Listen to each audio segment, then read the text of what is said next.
nouvelle date pour la rentrée scolaire 2024-2025. Les élèves reprennent le chemin de l'école le 4 novembre prochain. Le ministre de l'Éducation nationale a annoncé la nouvelle ce lundi sur le plateau de l'édition de 13h. Interrogés sur le sujet, les autorités scolaires disent respecter la décision du gouvernement. Aux États-Unis d'Amérique, en marge de la 79e session de l'Assemblée générale de l'ONU, la délégation malienne a eu une séance d'échange avec les Maliens établis à Washington, Philadelphie, New York et New Jersey, une occasion pour nos compatriotes de faire part de leurs préoccupations. Grossesse non désirée et l'avortement clandestin, c'est le sujet d'intérêt de Focus Santé. Une étude indique qu'en 2022, environ 50% des grossesses n'étaient pas désirées.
Jersey pour exprimer leur attachement à leur pays d'origine et faire part de leurs préoccupations. Au centre des échanges, la situation sécuritaire. Le point avec nos envoyés spéciaux, Sira Bachili, Aruna Diarra. Le moment de grande écoute de la communauté malienne des États-Unis d'Amérique. La tradition est respectée par le ministre d'État, ministre de l'administration territoriale et de la décentralisation, porte-parole du gouvernement. Juste après son allocution à la tribune des Nations Unies, le colonel Abdoulaye Maïga a accordé un temps d'échange à ses compatriotes à la maison du Mali 6 à Manhattan, devenu pour l'occasion le plus grand pôle d'attraction ce samedi 28 septembre 2024. Ces Maliens sont venus de Washington, de Philadelphie, de New York, de New Jersey pour exprimer leur attachement à la mère patrie. Face au chef de la délégation malienne à la 79e Assemblée générale des Nations unies, nos compatriotes ont voulu en savoir davantage sur la situation sécuritaire au Mali avant de faire part de leurs préoccupations. Ici, ces préoccupations ont pour nom les difficultés d'obtention du numéro d'identification national NINA avec les changements de nom ou d'identité, l'obtention de logements sociaux. La liste n'est pas exhaustive.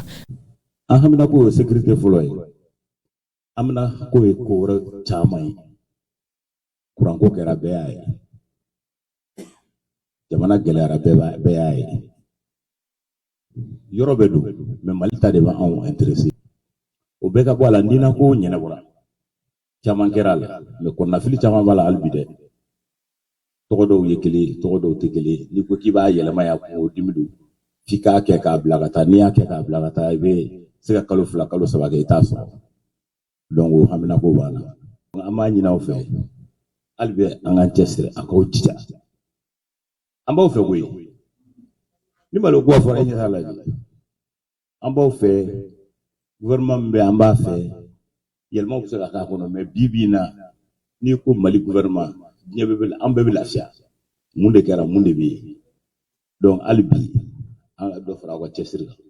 En réponse, le ministre d'État a apporté des éclairages quant à la situation sécuritaire. Il a expliqué que le terrorisme est un phénomène mondial qui touche tous les pays et le Mali ne fait pas exception à la règle. Le ministre Maïga appelle donc à plus de vigilance et de loyauté envers le pays dans le cadre de la lutte contre le terrorisme. Aujourd'hui, l'armée est présente sur l'ensemble du territoire national, à commencer par Kidal. Mais quand les forces internationales étaient présentes, ce n'était pas le cas.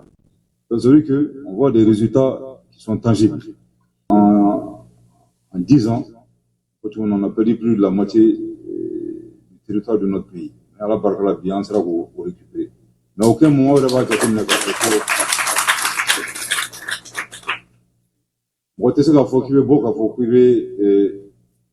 état de guerre, qu'il faut qu'il y ait une situation native, parce que guerre, c'est une guerre qui est très compliquée. C'est une guerre qui est là. Et tu n'es pas là. Tu as le mot sur mon dos, tu as le mot sur le beau fond. Donc, vraiment, quoi, c'est un mot français que faut demander ou à cliquer. Les, avec ce que s'entend à boucler. Je crois que, à Aurébe, en fait, j'aimerais encore y entendre tout le monde. Sinon, j'ai terminé. Je vois donc la fois, oui, c'est la première puissance militaire au monde. Mais 11 septembre, c'est pour vous dire que la situation sur le monde, ça peut arriver. Des échanges qui ont donc apaisé les esprits selon le président du Haut Conseil des Maliens des États-Unis d'Amérique.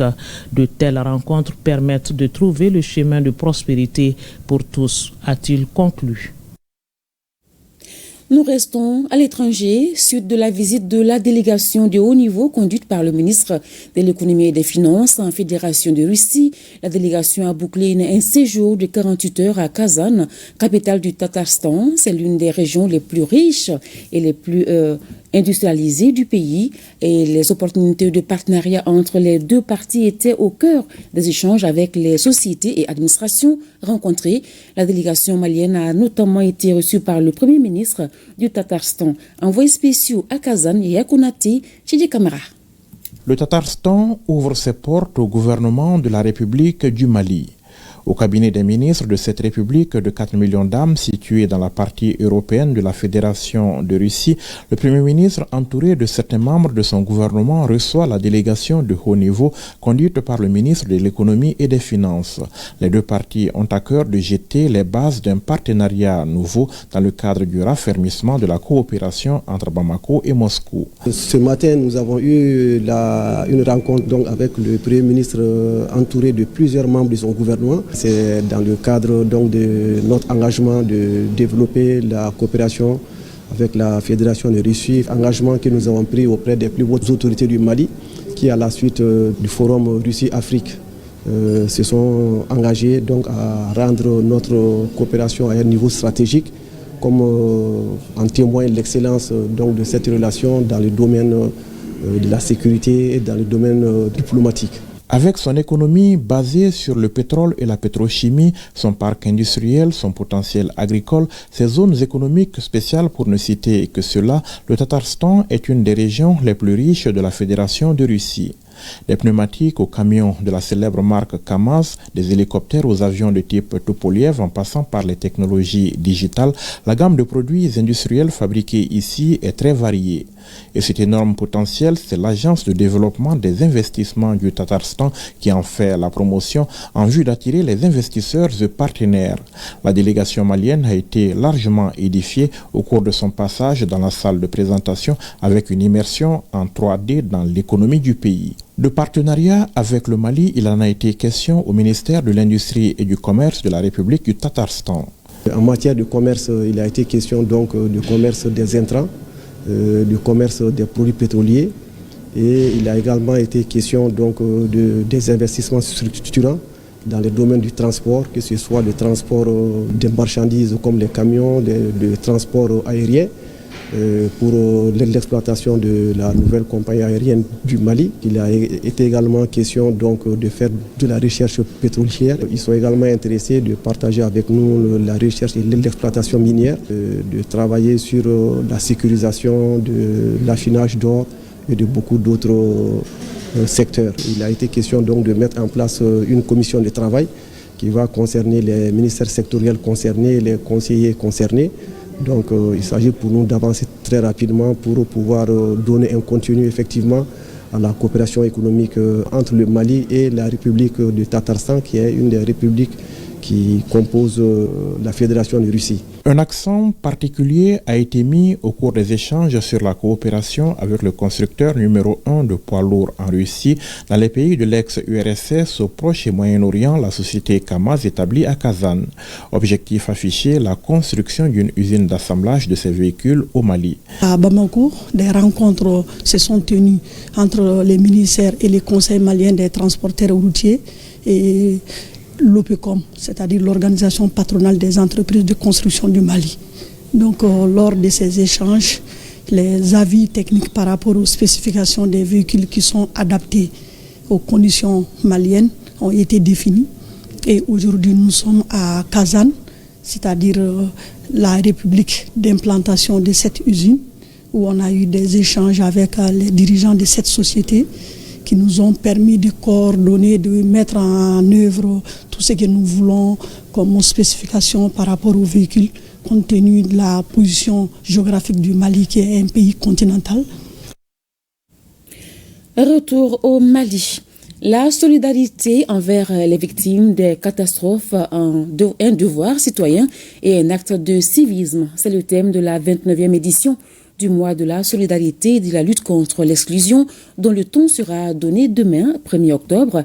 À cette occasion, le ministre de la Santé et du Développement social s'adresse à la population pour expliquer la symbolique et les objectifs de ce mois. Tchemoro Konaté. Appel à la solidarité, le gouvernement respecte une fois de plus la tradition. Une tradition bien en place depuis 29 ans pour secourir les plus nécessiteux. Cela s'appelle le mois de la solidarité et de la lutte contre l'exclusion, deux valeurs complémentaires héritées des aïeux, valeurs qui se sont imposées graduellement comme des instruments indispensables à la cohésion sociale et à la lutte contre la pauvreté. À l'instar des éditions précédentes, la présente sera marquée par les activités transversales et multiformes de solidarité durant les 4 semaines thématiques et sur toute l'étendue du territoire national et à travers nos représentations diplomatiques et consulaires. Un mois durant, la solidarité sera mise à l'honneur dans le pays tout entier, de Kai à Kidal, dans une parfaite communion où la pensée sera liée à l'acte au quotidien. C'est cela, le sens profond de la solidarité.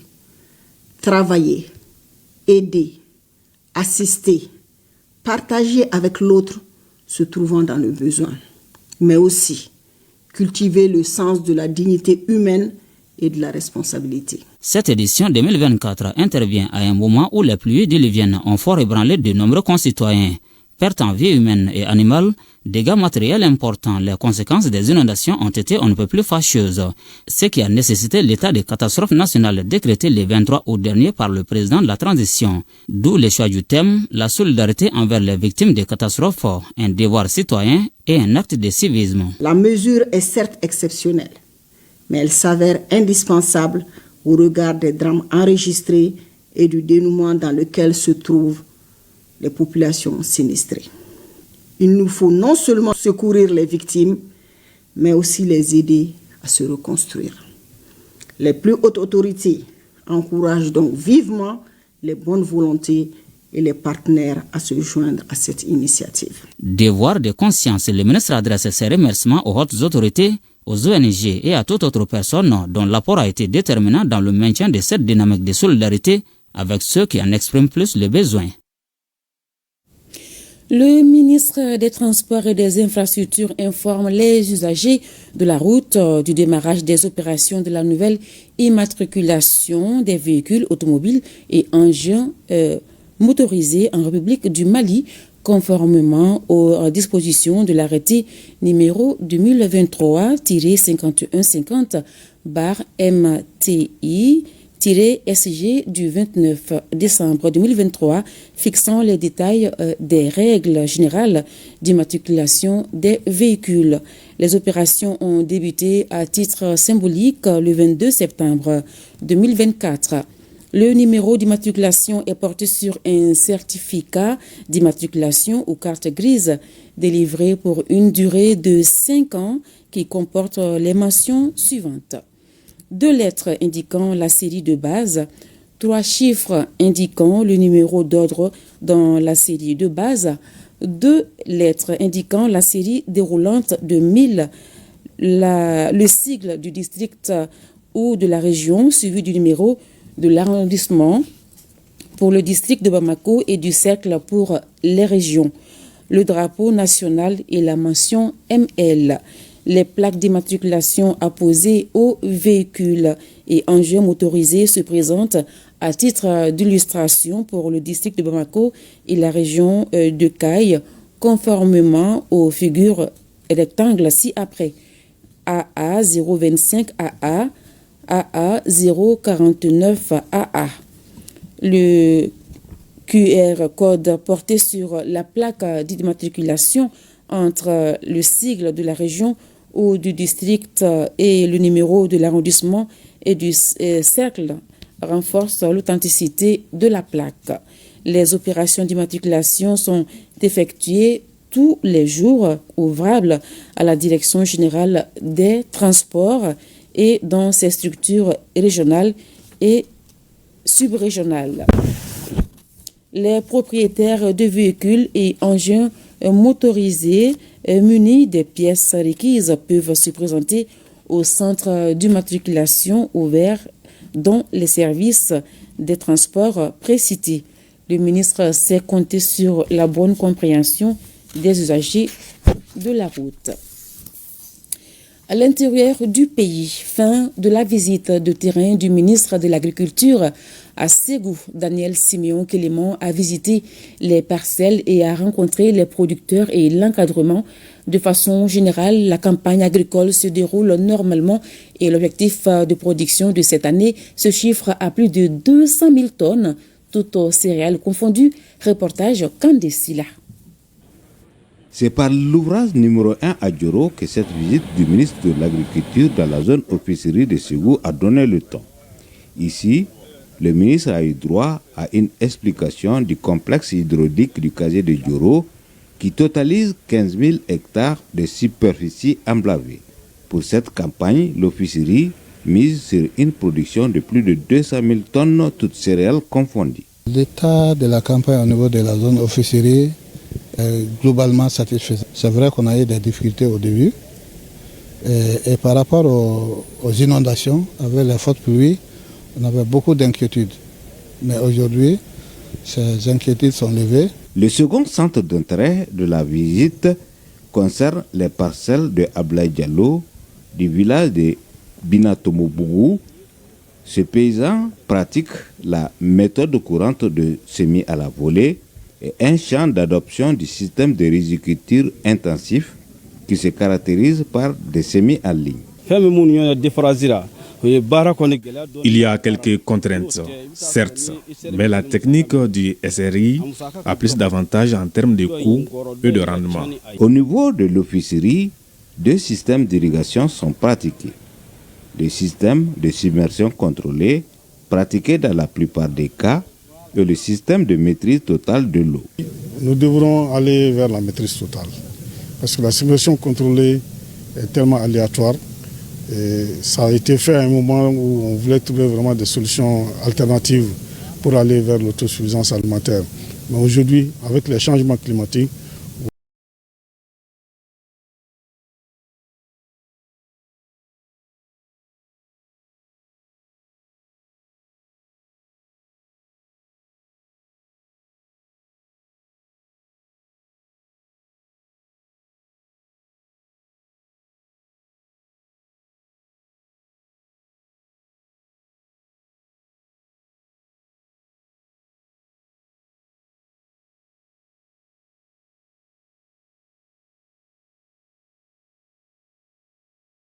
au lancement de leur donation de kits scolaires aux élèves de Saon, Ségou, Mopti et Bamako. Pour cette rentrée scolaire 2024-2025, plus de 20 000 enfants sont concernés pour un coût de 158 millions de francs CFA. Reportage Honoré Tienou et Bassi Traoré. Pour accompagner le gouvernement dans ses efforts de garantir l'accès et le maintien des enfants à l'école, l'ONG EDUCO offre des kits scolaires à plus de 20 000 enfants à travers le pays. C'est là au titre de l'année scolaire 2024-2025. Cette cérémonie consacre le lancement de cette donation pour les régions de Ségou, San, Mopti et les districts de Bamako. Les kits scolaires sont composés de sacs à dos, des cahiers, stylos, ardoises, gommes, crayons, boîtes à chiffon, règles, livres de grammaire et de lecture et d'autres matériels de géométrie. Pour une valeur monétaire de plus de 158 millions de francs CFA. Ce soutien a été rendu possible grâce à la contribution de nos bailleurs de fonds. Je vais citer ici l'Union européenne à travers la DG ECO et l'UNICEF. Les fonds propres aussi d'EDUCO destinés au parrainage des enfants. Ce don de EDUCO contribue à l'accès à une éducation de qualité pour tous. Recevoir ces kits scolaires est pour nous bien plus qu'un simple don matériel. Il représente une chance, une aide précieuse pour continuer à apprendre dans de bonnes conditions et poursuivre notre rêve d'un avenir meilleur. Je voudrais donc exprimer ma profonde gratitude à EDUCO et à ses bailleurs de fonds pour ce geste de solidarité et de générosité envers les enfants du Mali. Je voudrais également féliciter les élèves qui ont reçu ces kits scolaires et ces jugements supplétifs et les encourager à poursuivre leurs études avec assiduité et sérieux. Il convient de rappeler que EDUCO est une ONG de coopération globale au développement et d'action humanitaire. Elle a à son actif une vingtaine d'années d'intervention en faveur des enfants au Mali. Le directeur régional de l'Afrique de l'Ouest et du Centre du Fonds international pour le développement agricole, la FIDA, en visite au Mali, était à Banankorouni, au siège de l'usine. Faso Kaba, l'entreprise agricole bénéficie de la subvention du projet de financement inclusif des filières agricoles de l'organisation. Les précisions avec Seydou Traoré et Abdul Salam Bambara. La visite du directeur régional FIDA de l'Afrique de l'Ouest et du Centre sur le site de Faso Kaba intervient à 3 mois de la fin du projet de financement inclusif des filières agricoles. Faso Kaba, une moyenne et petite entreprise agricole spécialisée dans la vente des semences végétales, est l'une des entreprises agricoles bénéficiaires de la subvention du projet inclusif. Une initiative de l'État avec l'appui financier de l'ambassade du Danemark, celle du Canada et le FIDA. L'intervention du projet a considérablement impacté les échanges commerciaux entre Faso Kaba et les OPA. Nos échanges commerciaux ont augmenté en qualité et en quantité de l'ordre de 44% en l'année 1, de 48% en l'an 2 et de l'ordre de 79% en l'an 3. Avec une capacité de vente annuelle estimée à 2000 tonnes en moyenne de semences, Faso Kaba est en partenariat avec cette coopérative. L'entreprise est un cas d'école dans la production de vente de semences. C'est pourquoi elle envisage de se diversifier en basculant dans l'agrobusiness pour appuyer les unités de transformation agroalimentaire. Nous avons noté que c'est une PME qui s'est spécialisée dans la production de semences de qualité et qui a diversifié ses activités en intégrant d'autres services qu'elle rend aux producteurs, notamment l'appui technique, l'appui conseil, les intrants, les semences et aussi de la mécanisation. Ceci est très important. Globalement, nous sortons satisfaits de ce que nous avons vu. Parce qu'à travers même les témoignages des producteurs, nous avons vu que le projet a été utile pour eux. Face aux bénéficiaires de la subvention du projet inclusif, le directeur régional de FIDA a expliqué l'approche agro-business de son organisation pour 2025. En attendant, une enveloppe additionnelle de 6 milliards 480 millions de francs CFA est mobilisée par FIDA, qui sera soumise aux autorités pour le projet inclusif. Le ministère de l'Agriculture a procédé au lancement officiel d'un projet innovant qui pourrait transformer le secteur agricole malien. Il s'agit du programme intitulé « Promotion de l'irrigation à petite échelle et des modèles de mécanisation à l'énergie verte ». Il vise à améliorer la productivité et la résilience des petits producteurs dans les régions de Koulikoro et Sikasso. Reportage à Guibou Koulibaly. Ce programme, financé par l'Alliance pour une révolution verte en Afrique, AGRA, dans le cadre de sa stratégie 3.0 au Mali, a été conçu pour renforcer les chaînes de valeur du riz, du maïs, du mil, du sorgho et du niébé. AGRA, sa mission première, c'est d'appuyer vraiment ces petits producteurs qui ont besoin d'appui, notamment à accéder aux intrants, à accéder au crédit, pour vraiment augmenter la productivité, mais aussi pour créer des revenus, pour soutenir vraiment leurs moyens d'existence. Porté par 2 grands projets, il met l'accent sur l'inclusion financière des agriculteurs, leur accès aux équipements verts et solaires pour l'irrigation et la mécanisation durable de l'énergie verte. Ce projet, c'est pour encourager plusieurs acteurs à investir dans les équipements agricoles durables pour les agriculteurs et des équipements durables dans le sens où c'est des équipements qui fonctionnent à l'énergie verte. Ça veut dire qu'il y a 0 carburant qu'on utilise, donc 0 émission de gaz à effet de serre. Nous sommes en train de faire le building capacity ou le renforcement des capacités de nos producteurs. Tandis qu'à l'autre part, il y a Ecotech qui donne les machines, comme vous venez de le voir. Le ministère de tutelle a réaffirmé le soutien des autorités dans cette démarche de modernisation agricole. Ces matériels à énergie solaire, les matériels et équipements, peuvent permettre aussi à nos exploitants agricoles d'assurer un peu les opérations de battage, les opérations de décortiquage et même aussi les opérations de transformation de nos produits agricoles. Ce qui est important, c'est le fait qu'on utilise les énergies renouvelables, notamment l'énergie solaire, pour alimenter ces équipements agricoles. Donc pour nous, ça va contribuer non seulement à renforcer la résilience de nos exploitants agricoles, et aussi ça va les faire moins de charges. Ces projets devraient impacter 80 000 agriculteurs dans les régions de Sikasso et Koulikoro, augmentant leur productivité et contribuant à la sécurité alimentaire. Le projet communautaire de relèvement et de stabilisation du Sahel tient depuis ce matin la réunion de son comité d'orientation. Il s'agit pour les administrateurs d'analyser le chemin parcouru afin d'apporter des correctifs nécessaires pour un impact plus élargi au niveau des populations. Un financement de la Banque mondiale. On fait le point avec Alousseni Touré. 382 millions de dollars américains, soit environ 176 milliards de francs CFA, c'est le coût du projet communautaire de relèvement et de stabilisation du Sahel. Le projet couvre la région des 3 frontières qui concernent le Burkina, le Mali et le Niger. Il vise l'atténuation de la crise humanitaire causée par les effets combinés des conflits communautaires, du terrorisme et des changements climatiques.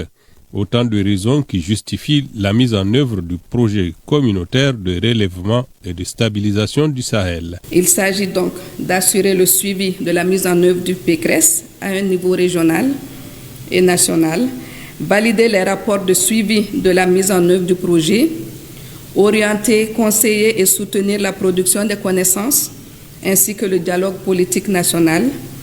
La tâche est ardue, mais l'objectif est noble puisqu'il nous permettra d'harmoniser nos politiques de développement local et de les concevoir à l'échelle de la région.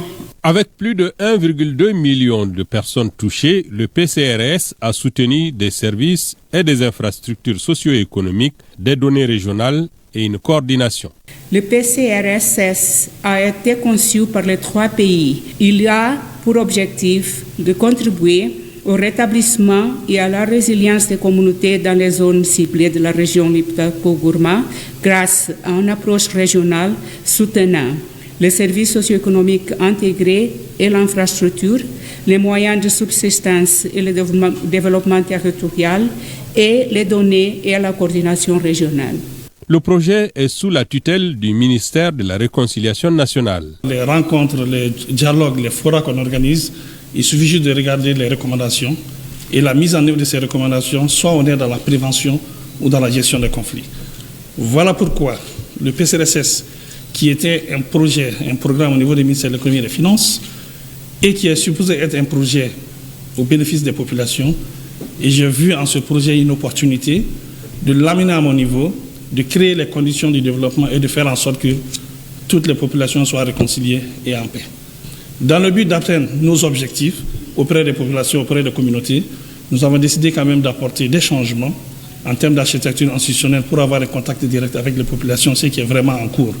Juste pour vous dire que l'ancienne architecture institutionnelle est en train d'être menée dans certaines zones et la nouvelle vision est en train d'être mise en place dans certaines zones. À l'occasion de la revue à mi-parcours, les administrateurs du projet trouveront les moyens et la bonne formule d'harmoniser les interventions de sorte à réaliser les aspirations des populations bénéficiaires du Burkina Faso, du Mali et du Niger. Parlons politique. Le RDS, Rassemblement pour le développement et la solidarité, appelle à l'union sacrée pour le Mali. La rentrée politique de ce parti est marquée par une conférence de presse sur le thème « Le RDS et la survie du Mali ». Le parti se félicite de la convergence de vues avec les autorités sur les grandes lignes dans la conduite des affaires du pays. Batraouri. Pour marquer la reprise des activités politiques, le Rassemblement pour le développement et la solidarité RDS organise une rencontre pour expliquer le point de vue du parti autour du thème « Le RDS et la survie du Mali », mais aussi signifier ses convergences de vues avec les autorités de la transition. Vous n'êtes pas sans savoir que nous sommes dans une période extrêmement mouvementée qui en réalité dure depuis 2012. Mais qui est en train de connaître des hausses, on va dire, ces 2-3 dernières années, dans tout un ensemble de secteurs qui impactent fortement la population du Mali. Nous sommes assez contents que le projet de société, le livre jaune, que nous avons édité et fait paraître l'année dernière en 2023, soit consulté et soit appliqué en partie par les autorités. ce qui regroupe 7 piliers de développement selon notre projet de société, dont la sécurité, l'éducation, l'économie, l'énergie, ainsi de suite, et d'autres secteurs indispensables. Le RDS s'est dit engagé pour la justice, la paix et le développement, et aucun sacrifice ne sera de trop pour son accompagnement au retour de la paix et le vivre ensemble. Tout citoyen malien doit se lever avec toutes les forces que nous avons. Il en va de la survie de notre État, il en va de la survie de notre nation, c'est-à-dire la nation, la communauté malienne en tant qu'entité réelle, culturelle, religieuse, politique, idéologique. Et nous devons construire et bâtir cette nation pour les générations à venir, dans l'effort, dans la loyauté et dans la solidarité, comme le dit notre devise. Pour les responsables du RDS, les secteurs comme la sécurité, l'éducation, l'agriculture ou la santé doivent être au cœur du développement. 10 élèves obtiennent des bourses au prix d'encouragement de la part de l'ambassadeur de la République populaire de Chine au Mali. C'est à l'occasion de la Journée internationale des classes et instituts Confucius du Mali. Compte rendu, Fademba Keita. L'enseignement de la langue et de la culture chinoise au niveau secondaire et supérieur se répand et commence à porter fruit. 5 élèves du niveau secondaire des classes Confucius et autant d'étudiants niveau universitaire des instituts Confucius reçoivent chacun 100 000 francs CFA comme prix d'encouragement. Ils ont fait la fierté du Mali lors des rencontres internationales auxquelles ils ont pris part. La remise se tient au cours de la Journée internationale des classes et instituts Confucius.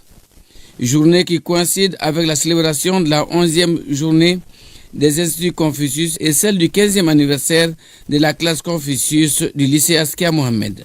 Ces résultats ont été obtenus grâce à l'appui de l'ambassade de la Chine, de l'université partenaire, la Southwest Forestry University, l'université forestière du sud-est de la Chine, des autorités de l'éducation malienne, singulièrement les proviseurs qui se sont succédés au lycée Askia Mohamed de 2008 à nos jours. La Journée internationale des instituts et classes Confucius met en exergue la contribution fondamentale sur le plan de l'éducation, de la pensée et de la philosophie qui a marqué et marque encore l'histoire de la Chine. J'ai nommé Confucius. Donc un moment de partage des idées novatrices de Confucius pour le progrès de l'humanité. C'est l'occasion d'adresser mes sincères remerciements au personnel encadrant chinois et maliens pour leurs efforts inlassables dans l'accomplissement de leur noble mission. La maîtrise de la langue, de l'art et d'autres prestations artistiques chinoises maîtrisées par nos étudiants magnifie l'excellence des relations entre le Mali et la République populaire de Chine, pays frère et ami qui promet renforcer sa coopération dans plusieurs domaines. Depuis 1965, le gouvernement chinois a offert l'opportunité à plus de 2000 étudiants maliens pour étudier en Chine. Au fil des années, les deux institutions ont apporté une grande contribution à l'éducation locale. La classe Confucius du lycée Askia Mohamed, super équipée, a émerveillé les officiels lors de la visite guidée. Cérémonie de clôture et de proclamation des résultats des auditeurs du Centre islamique de formation et de documentation CIFOD. Près de 3000 apprenants ont reçu leurs attestations lors de cette 40e session du CIFOD. Le point avec Mohamed Sangari. Le CIFOD, Centre islamique de formation et de documentation, enseigne la lecture du Coran pour éduquer les adultes musulmans et améliorer leur compréhension du texte sacré. Après plusieurs mois de formation, les apprenants reçoivent leur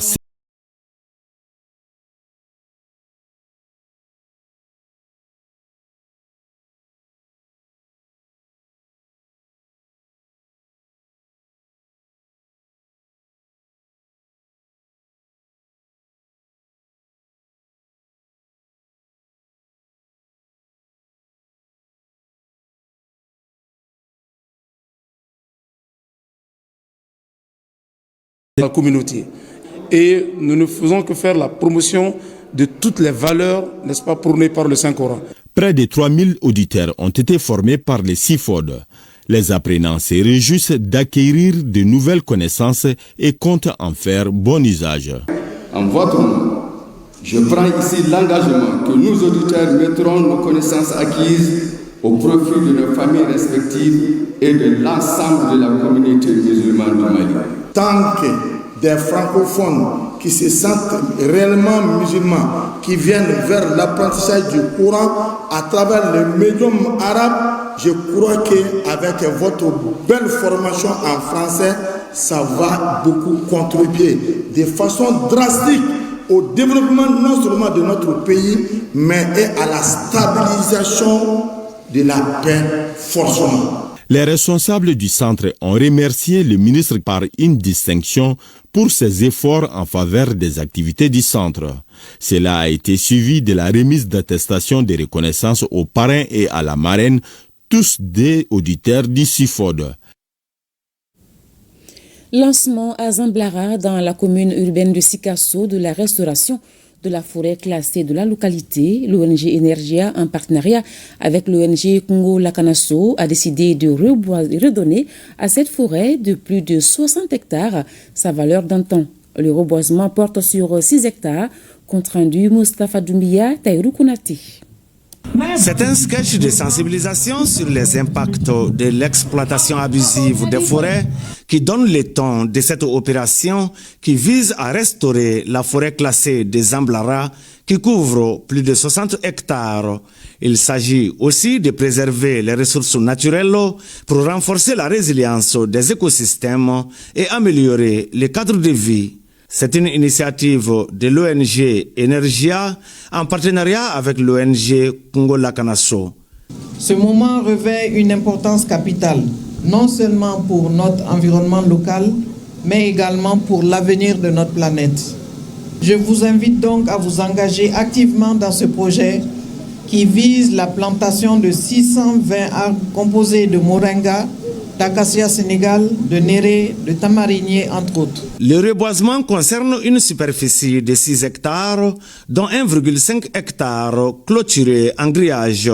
Il bénéficie de l'accompagnement des services techniques qui ont saisi les cadres pour faire le bilan des activités déjà menées dans le cadre de la campagne de reboisement. Une production totale de 6 497 893 plants, soit 63% de la prévision.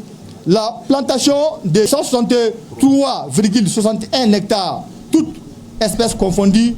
Le gouvernement du Mali, conscient des impacts négatifs que peuvent entraîner la détérioration des ressources biologiques sur les plans économiques, social et culturel, s'engage à prendre des mesures appropriées avec les collectivités pour réduire la problématique de réchauffement climatique dans un système de partenariat avec toutes les couches sociales. L'initiative est saluée par la 3e adjointe au maire de la commune urbaine de Sikasso et par la population de Zamblara, une population qui sollicite l'appui des autorités et de l'ONG Energia pour la formation des femmes et des jeunes sur la bonne exploitation des ressources naturelles.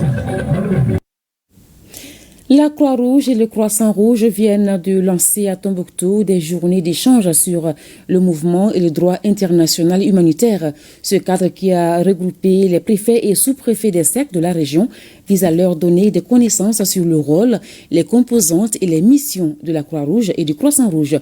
Najim Baba Sissé et Maouloud Tandina. En organisant ces journées d'échange avec les autorités administratives de la région de Tombouctou, la Croix-Rouge et le Croissant-Rouge renforcent le niveau des représentants de l'État sur le mouvement et le droit international humanitaire, aussi le rôle, les composantes et les missions de la Croix-Rouge et du Croissant-Rouge. Dans le cadre de la collaboration avec les autorités, le CICR organise depuis plusieurs années des sessions d'échange sur son action humanitaire, mais aussi sur le droit international humanitaire. C'est dans le cadre de la poursuite de ces efforts que ces journées d'échange sur le mouvement international de la Croix-Rouge et le droit international humanitaire sont organisées à l'attention des autorités administratives de la région de Tombouctou. Les autorités se félicitent de la tenue d'un tel cadre et saluent les multiples actions de la Croix-Rouge dans la région. Ces journées se veulent un espace d'échange afin de permettre aux autorités administratives de la région de mieux connaître le mouvement international de la Croix-Rouge, son mandat, son mode opératoire, ainsi que les activités menées dans la région de Tombouctou en faveur des personnes affectées par des conflits armés et les personnes vulnérables.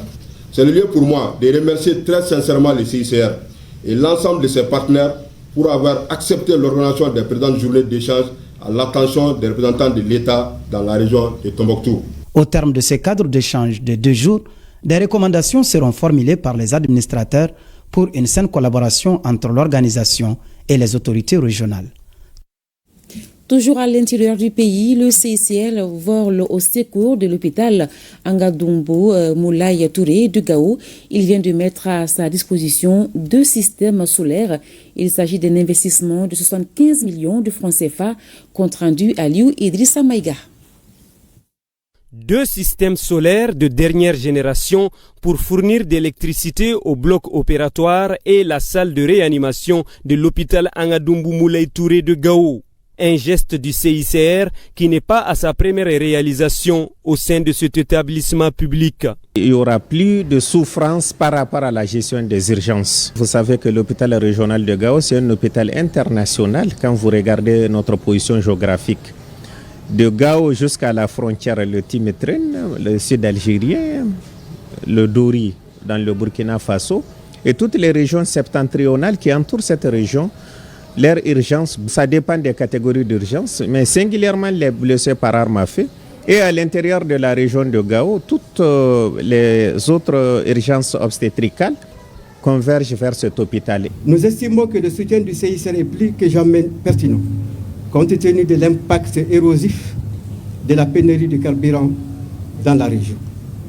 Au courant de cette année 2024, pour ne mentionner que cela, le CICR a soutenu l'hôpital avec une donation de plus de 28 000 litres de carburant permettant la gestion de 4040 urgences médico-chirurgicales, 1904 urgences hygiénico-obstétricales, l'hospitalisation environ de 2500 patients dans les services soutenus, parmi lesquels 260 cas de chirurgie, 160 patients stabilisés en réanimation et environ 240 césariennes. La solarisation de la salle de réanimation et du bloc opératoire de l'hôpital régional de Gao a coûté au CICR la somme de 75 millions de francs CFA. Elle s'inscrit dans le cadre du protocole d'accord signé entre l'hôpital et le CICR lié aux travaux et diverses assistances. La première installation au niveau de la salle REA, ça c'est 111 panneaux de 370 watts crête. Par rapport à ici pour le bloc opératoire, ça c'est 132 de 370 watts crête.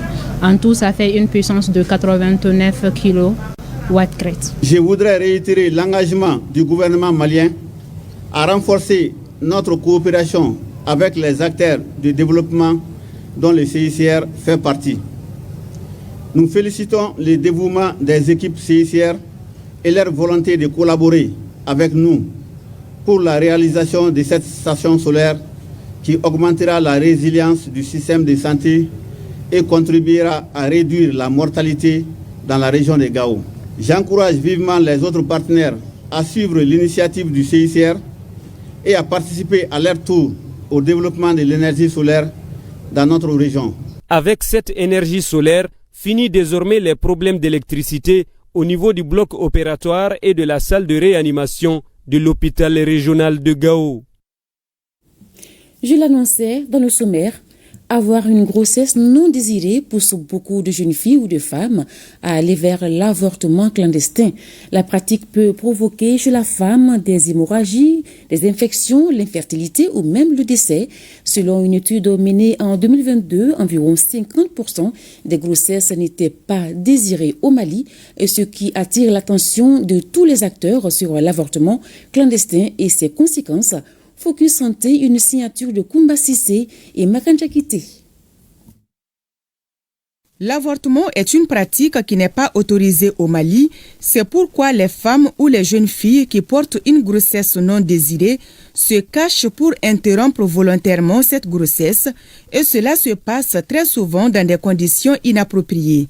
Cet acte d'interruption de la grossesse, appelé avortement clandestin, touche beaucoup de femmes au Mali selon une étude menée en 2022. L'avortement provoqué a été et demeure un problème de santé publique dans le monde entier, non seulement au Mali. Et ce faisant, Il y a une étude qui a été menée par les Nations Unies en 2022 qui dit que 50% des grossesses au Mali n'étaient pas désirées. Du coup, c'est un facteur favorisant pour les jeunes filles et les jeunes dames et les jeunes femmes, en un mot, et à leur pousser vers un avortement clandestin.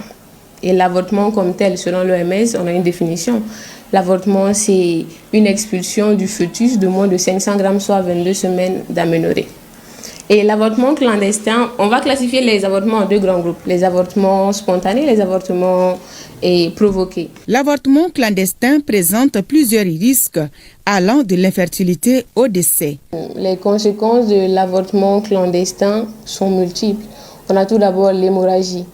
Et surtout dans nos centres de santé, on est confronté à ce que ces jeunes filles-là font leurs avortements à la maison et ne viennent à l'hôpital que lorsqu'il y a des complications. Et on a, comme j'avais dit tantôt, on a les hémorragies, le tétanos avec ça, et il y a les infections même de l'utérus, l'endométrite. Il y a également une stérilité qui peut se poser à la suite de ça. La loi malienne interdit l'avortement et le criminalise, mais elle peut l'autoriser dans certains cas, notamment quand la vie de la mère est en danger. Les interruptions volontaires ne sont pas autorisées.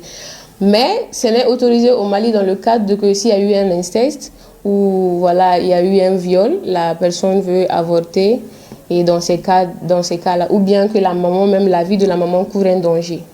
Pour ne pas tomber enceinte et éviter l'avortement clandestin, les produits contraceptifs sont disponibles dans les structures de santé. Il faut que les jeunes filles sachent que l'avortement en fait n'est pas anodin, surtout pour la jeune fille. Du coup, c'est important de s'informer sur la sexualité, de venir dans les centres, on t'informe sur les méthodes contraceptives. C'est pas seulement l'avortement. La grossesse en si même, c'est un danger parce que on contracte la grossesse quand il n'y a pas eu de moyen de contraception. Attention, l'utilisation de ces produits, excepté les préservatifs, évite certes les grossesses non désirées, mais ne protège pas contre les maladies sexuellement transmissibles.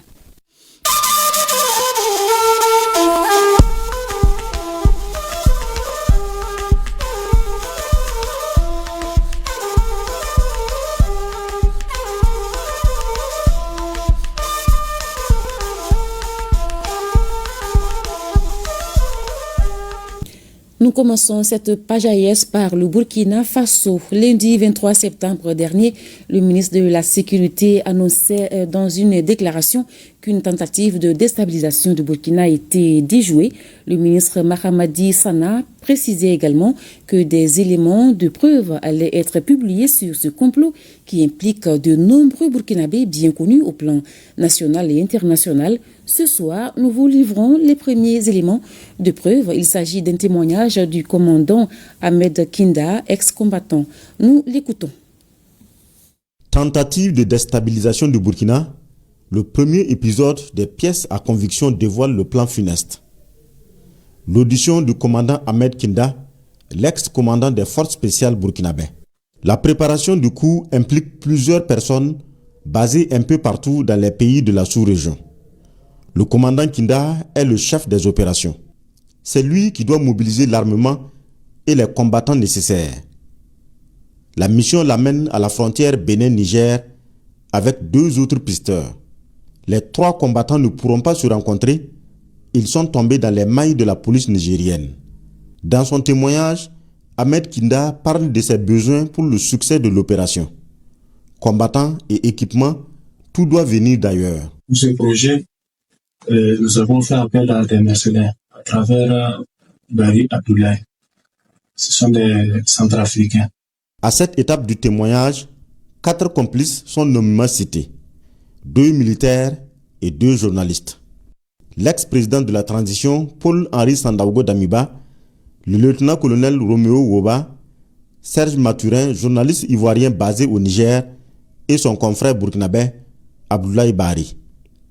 Certains pour faciliter la livraison d'armes et d'autres détenteurs des cordons de la bourse. J'ai fait le compte-rendu au colonel Damiba, le compte-rendu au colonel Woba, le compte-rendu au civil. Bari Abdoulaye, il y a un de ses amis qui m'a appelé, un certain Serge Maturin, qui est venu me chercher à la gare et qui m'a amené dans une auberge.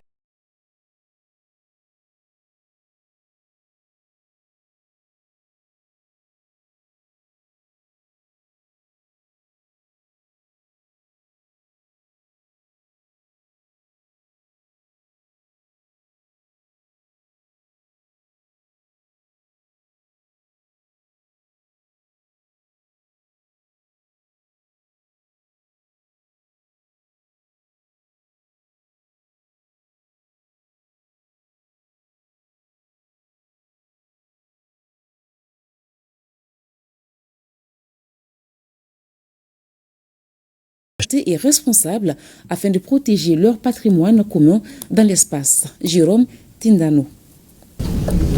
Protection de l'espace extra-atmosphérique, le Burkina Faso et la Fédération de Russie parlent d'une même voix.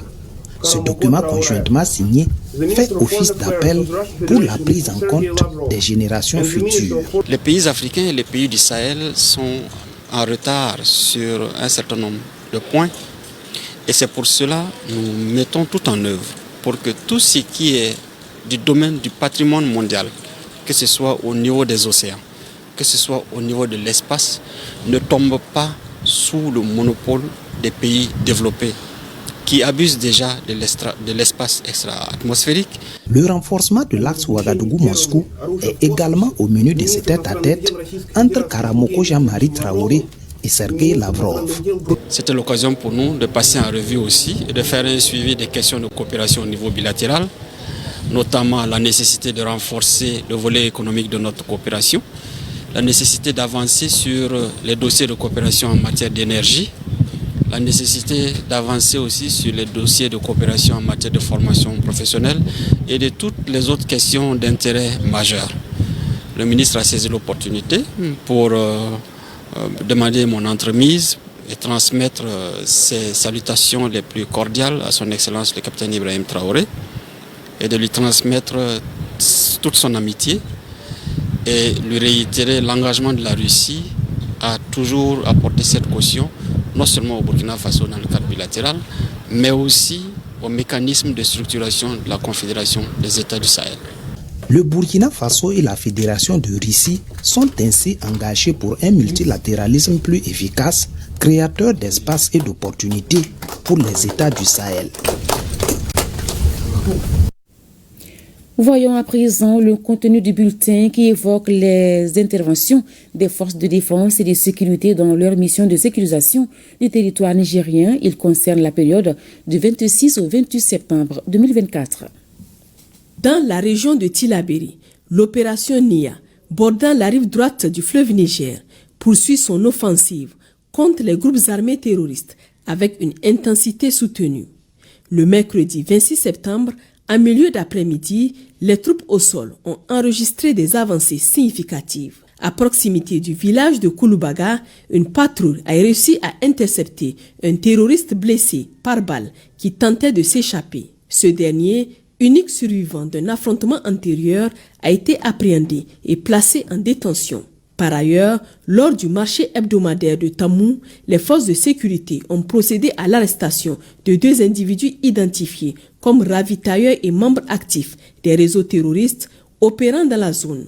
Leur véhicule, chargé de vivres et de matériel destiné aux groupes armés criminels, a été saisi. Aux abords du village de Boulundjunga, un véhicule civil transportant des denrées alimentaires a été gravement endommagé suite à l'explosion d'un engin explosif improvisé. Fort heureusement, aucune perte humaine n'a été déplorée. Toujours dans la région de Tillabéri, la situation sécuritaire dans la zone d'Almahou reste relativement calme. Des efforts constants sont déployés pour prévenir toute recrudescence du terrorisme et du banditisme. Le jeudi dernier, à l'aube, une patrouille a mené une importante opération dans la localité d'Ayourou. La fouille minutieuse d'un camion en partance pour le Mali a révélé une importante cargaison illicite comprenant 225 briques de chanvre indien ainsi que plus de 68 000 comprimés de substances dangereuses. Dans la région de Dosso, dans le cadre de l'opération Damissa, suite à une dénonciation anonyme, les FDS, déployés dans le secteur de Dankassari, ont arrêté un important agent de liaison des terroristes opérant dans la zone de Munseka. L'individu serait en charge du transit et de la coordination des mouvements des groupes armés entre le Niger et le Nigeria. Dans la région de Tawa, dans le cadre de l'opération Chara, en coordination avec une source locale, une opération a permis l'arrestation d'un chef terroriste originaire du Nigeria, Moussa Seynou, alias Lara Boudjo, un éminent membre de l'État islamique en Afrique de l'Ouest. L'individu actif dans la forêt de Serma au Nigeria était recherché par plusieurs agences de renseignement pour sa participation à de multiples attaques au Nigeria. Au centre du Niger, dans la région de Maradi, les forces de défense et de sécurité poursuivent leurs efforts dans le cadre de l'opération Farok-Tobouchia.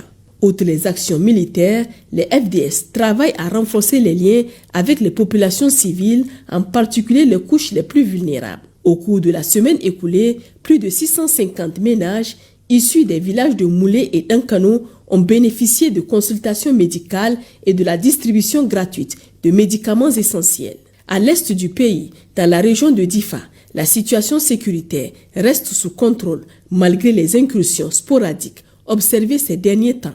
Au nord du Niger, dans la zone de défense numéro 8, une patrouille mixte a mené une opération d'envergure dans la nuit du 26 au 27 septembre 2024 à Dirkou. Les forces ont pisté un véhicule Tundra suspect, ce qui a conduit à l'arrestation de 9 individus, dont un ex-détenu récemment libéré. La fuite du véhicule a permis la découverte de 3 armes à feu, 123 munitions de calibre varié, 7 chargeurs AK-47 ainsi qu'un téléphone satellitaire de type Touraya. Dans la région de Niamey, sous le couvert de l'opération Inchinkasa, la collaboration avec la population et les FDS continue de porter ses fruits. Grâce aux informations fournies par des habitants, un individu présumé terroriste a été appréhendé par une unité assurant la sécurité de l'axe reliant Kolo à la capitale. Cet événement illustre l'importance du soutien civique dans la lutte contre les réseaux terroristes. Pour signaler toute information importante, les lignes d'appel d'urgence sont disponibles 24 heures sur 24. Pour les forces armées nigériennes, le 40-40. Pour la gendarmerie nationale, le 40-00. Pour la police nationale, le 83-83.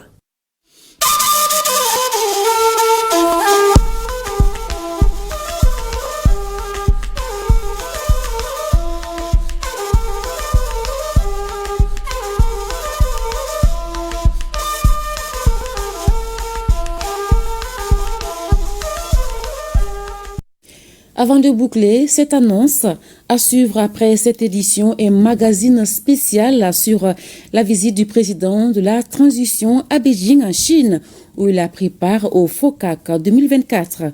C'est un magazine en Bamanankan. C'est réalisé par Ibrahima Traouri. Et c'est la fin de cette édition. Merci de l'avoir suivi. À demain, même heure, Inch'Allah. Bonsoir.